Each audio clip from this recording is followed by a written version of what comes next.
Bonjour à tous, je suis ravi de vous retrouver pour une nouvelle vidéo. Aujourd'hui on va cuisiner des amandes au chocolat.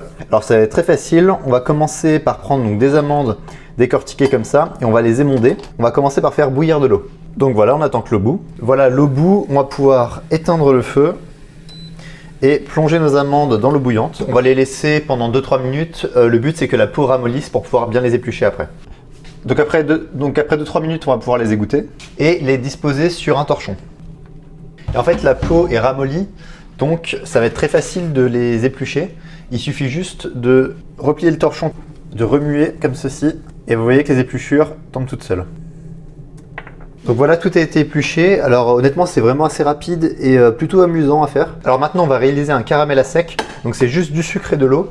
Pour les proportions, ça va être 1/4 du volume d'amande pour le sucre et 1/4 du volume d'amande pour l'eau.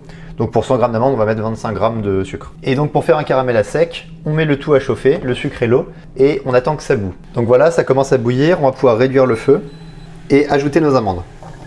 On mélange et on attend que l'eau s'évapore et que le sucre caramélise. Voilà, donc là toute l'eau s'est évaporée et ça commence bien à caraméliser.